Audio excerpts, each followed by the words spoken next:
Ezra का ग्रंथ अध्याय 6। राजा दारा का राजाज्ञा।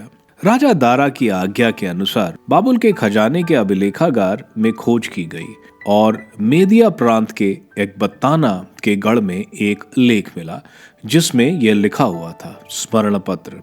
राजा सेरुस ने अपने शासनकाल के प्रथम वर्ष यरूशलेम में ईश्वर के मंदिर के संबंध में यह राजाज्ञा निकाली। वह मंदिर उस स्थान पर फिर बनवाया जाए जहां बलिदान चढ़ाए जाते हैं और जहां उसकी नींव है। उसकी ऊंचाई 60 हाथ हो और चौड़ाई 60 हाथ। गड़े पत्थरों की 3 परतें हो और फिर नई लकड़ी की एक परत का खर्चा राजकीय कोष से दिया जाए। ईश्वर के मंदिर की सोना चांदी की ये वस्तुएं वापस दी जाएं जिन्हें नबूकदनेस्सर यरूशलेम के मंदिर से बाबुल ले आया था।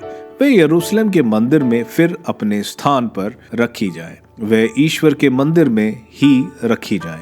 इसलिए नदी के उस पार के शतप, ततन्य, शतर बोजनय और उनके साथी पदाधिकारी आप इस कार्य से दूर रहे।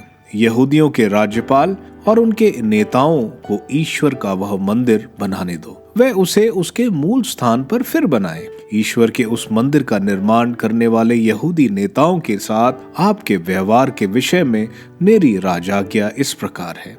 राज्य की संपत्ति से अर्थात नदी के उस पार के राजस्व से उन लोगों का पूरा खर्च तत्काल चुकाया जाए।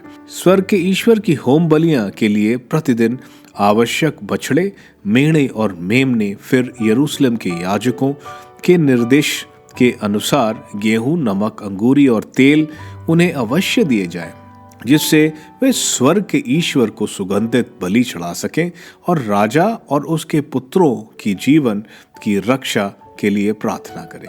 मेरी आज्ञा यह भी है कि जो कोई इस राजाज्ञा का उल्लंघन करे उसके घर से एक बल्ली लेकर खड़ा किया जाए और वह उस पर लटका दिया जाए और इस आरोप के कारण उसका घर मलबे का ढेर बना दिया जाए।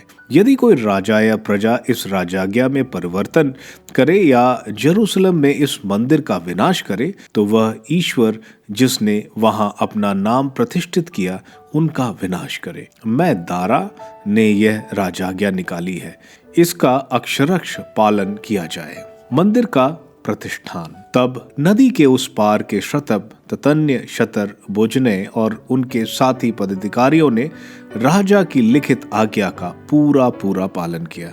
नबी हगाय और ईदो का पुत्र नबी जकरिया की प्रेरणा से यहूदी नेता मंदिर के निर्माण कार्य को सफलतापूर्वक आगे बढ़ाते रहे। उन्होंने वह कार्य पूरा किया जिसे इज़राइल के ईश्वर और फारस के राजा सीरुस दारा और अर्थजेर्सस ने उन्हें सौंपा था। राजा दारा के 6ठे वर्ष अदार महीने के 3रे दिन मंदिर का निर्माण कार्य पूरा हो गया। इजरायलियों, याजकों, लेवियों तथा अन्य लौटे हुए निर्वासितों ने आनंद के साथ ईश्वर के मंदिर का प्रतिष्ठान पर्व बनाया। ईश्वर ने इस मंदिर के प्रतिष्ठान के समय उन्होंने 100 सांडों, 200 मेढ़ों, 400 मेमनों और इज़राइल के वंशों की संख्या के अनुसार समस्त इज़राइलियों के पापों के प्रायश्चित के लिए 12 बकरों की बलि चढ़ाई।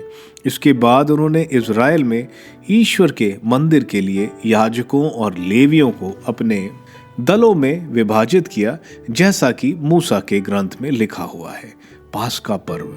लौटे हुए निर्वासितों ने प्रथम महीने के 14वें दिन पास्का पर्व मनाया। याजकों और लेवियों ने शुद्धकरण की रीतियां को पूरा किया। वे सब के सब शुद्ध हो गए। लेवियों ने लौटे हुए निर्वासितों, अपने साथी याजकों और अपने लिए पास्का के मेमने का वध किया। निर्वासन से लौटे इजरायलियों ने उन सब लोगों के साथ पास्का का मेमना खाया जो देश के गैर यहूदियों की अशुद्धता छोड़कर प्रभु इज़राइल के ईश्वर की ओर अभिमुख हो गए। इसके बाद उन्होंने 7 दिन तक उल्लास के साथ बेखमीर रोटियों का पर्व मनाया, क्योंकि प्रभु ने उन्हें आनंदित किया था और उनके विषय में असूर के राजा का हृदय बदल दिया था, जिससे उसने इज़राइल के ईश्वर के मंदिर के काम में उन्हें सहायता दी।